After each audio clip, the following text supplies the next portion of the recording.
Camp Horizons is a place, as I came here to be with its staff and with Chris and Kathleen and the staff members, this is a place that has done incredible work for the state of Connecticut, for the community that it's in.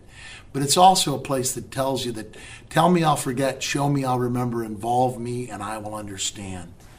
And the many of the staff members that come here have transformative things happen to them in their lives. You can see it in their heart connection and their heartfelt connection to the people who they're helping advocate for and for their healing. And I think that if we as community members here in the state of Connecticut and in the eastern portion of America start to show everybody, the most powerful thing we can do is take a holistic approach to integrate and to assimilate and to include people into our communities in such a way that they feel that sense of connection that really makes all of us understand the true meaning of the word community. We are very committed to having, to training. That is Right. something we feel is part of our mission, is that we are good at teaching. Right. And the more young people that we can introduce to the camp experience, the more we feel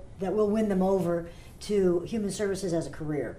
Exactly. And we think that the most intense work you can do with people with special needs is 24-hour work. Right. You can get a year's worth of experience in a summer with us. Yes. And really know a lot more about yourself and learn about people with special needs at the same time. Yes. We see the detachment that's taking place in many of our college students and our high school students. They're talking about them being the most self-centered and narcissistic.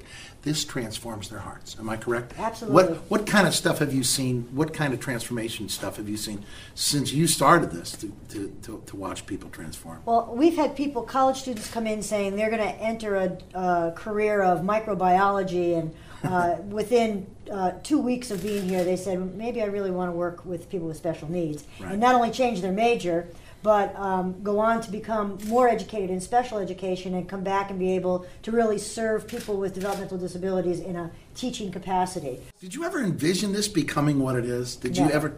Never. When we first started camp, it was camp.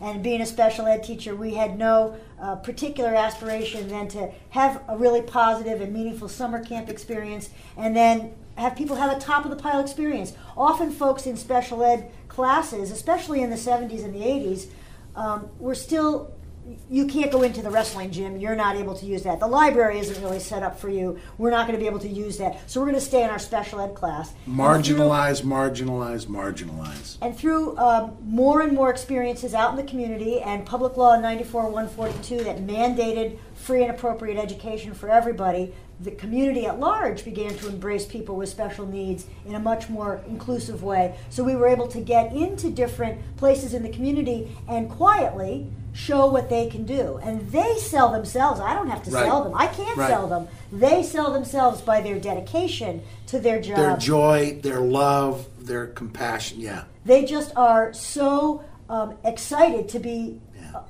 doing what they do every day. It's contagious. Yes. And people that have no background with folks with special needs will say, I had no idea they could do so much, and will say to us in supported employment on a regular basis, well, this is going so well, can you bring me another group of folks that can help me over here, and I've got another job over here. And what does it do for you and your sister to watch this have grown to this incredible opportunity for everybody? What has it done for your heart?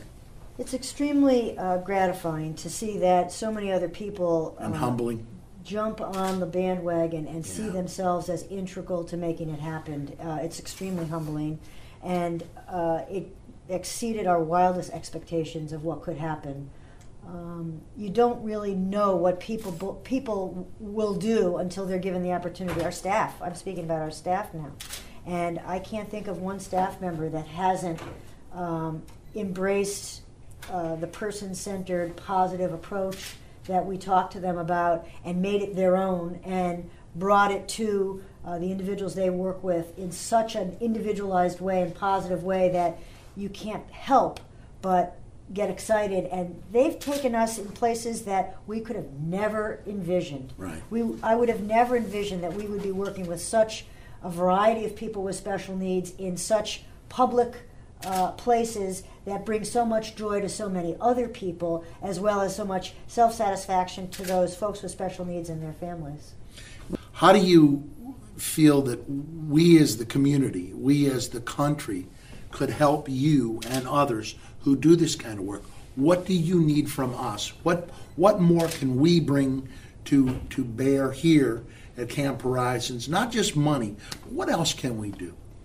Well, I feel strongly in that everyone could learn more about themselves by spending one summer doing this kind of work, Right. whether it's at Camp Horizons or somewhere else. Right. That- What can the media do? What can the media? How can the Tell media? the positive stories. Not be talking about some very tragic things that do happen, and you can't minimize that. But we need to tell the good stories too. We need to tell the positive stories of how people make a difference, and how many gifts and talents people with special needs have. And we need more of that, and maybe a little bit less of the sensationalized, catastrophic things that unfortunately still happen, but they're not the most common things.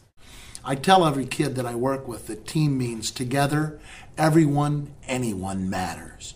And today at Camp Horizons, we watched as, the staff here made me feel really, really proud that this place exists and that this state has been, and this community that has helped it, and the Yukon community has helped it gain such recognition and respect and admiration in the community.